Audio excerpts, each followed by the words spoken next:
All right, let's jump right in. Today, we're breaking down a really major development in India's healthcare landscape. This is one of those moves that could genuinely reshape how millions of people get access to quality medical care, especially those living outside the big cities. So what does it really take? It's a great question, right? And it's actually at the very heart of this huge new acquisition we're going to explore today. You see, it's not just about building new hospitals from scratch. It's about strategically upgrading the entire ecosystem. And this is where our story really kicks off. A brand new deal is aiming to answer that very question, right in Uttar Pradesh. We're talking about a major purchase that's all about expanding access to high-quality medical services for a massive population. Okay, so what's the core news here? What's the big announcement? Well, it's this. A very well-established healthcare provider is making a bold entry into a brand new territory by acquiring a major local hospital. Here are the players. You've got Sarvodaya Healthcare, a major name based out of Faridabad in the Delhi NCR. They have officially acquired Nayati Hospital in Mathura. Now, this is a really big deal because it's Sarvodaya's first venture outside of its home turf in the NCR. And wow, it's a big one. To really get a handle on the impact of this deal, we've got to look at the numbers. They tell a pretty powerful story about just how big the scale and ambition are here. So before this acquisition, Sarvodaya Healthcare was already a significant force. They were operating 2 super specialty hospitals and a whole network of clinics, with a total capacity of 700 beds. Now, with the Nayati Hospital deal, Sarvodaya adds another 500 beds to its portfolio. That's a huge jump in their operational capacity, all in a single move. And when you do the math, yep, Sarvodaya now oversees a powerful 1,200-bed healthcare system. This gives it a much larger footprint across North India.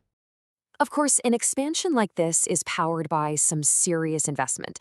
It's all part of a larger plan by Sarvodaya to pour in 400 crore rupees over the next few years to really fuel its growth and upgrade its facilities. But why this specific move? Why Mathura? Let's dig into the strategy, because this acquisition is so much more than just a simple numbers game. So here's the crucial point. This is a deliberate push into markets that are frankly underserved. The goal is to bring advanced healthcare to what are known as Tier 2 and Tier 3 cities in India, the smaller urban areas outside the major metros. It's all about bridging that gap that so often forces people to travel to big cities just to get quality care. And the chairman himself, Dr. Rakesh Gupta, frames this as a mission-driven expansion. It's about making top-tier healthcare both accessible and affordable for a much wider population. He's positioning it as a service, not just a business. Okay, so that's the strategy. But what does this actually mean for people on the ground in Mathura and the regions around it? What are patients actually going to experience? Let's get into it. Sarvodaya isn't just taking over. They are planning a major overhaul.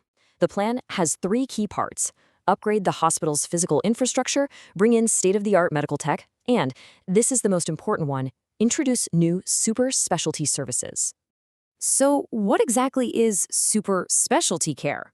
Well, for patients, it means gaining access to highly specific, advanced medical expertise. We're talking about things like complex cancer treatments or neurosurgery, the kind of top-tier care you typically only find in the largest metropolitan hospitals.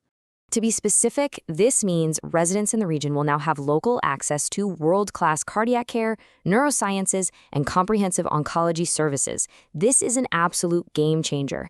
It's going to save families so much time, cost, and stress from having to travel for critical care. So what does this all add up to? Let's zoom out for a second and look at the bigger picture this acquisition paints for healthcare across India. The key takeaway here is that this isn't just another business deal. It represents a very targeted approach to a systemic problem. Instead of concentrating even more resources in already saturated big cities, this model focuses on acquiring and upgrading existing infrastructure right where it's needed most. And that leaves us with a final, pretty thought-provoking question. Could this acquire and upgrade model in Tier 2 and Tier 3 cities become the new blueprint for expanding quality healthcare across the entire country? It's a really powerful idea to think about.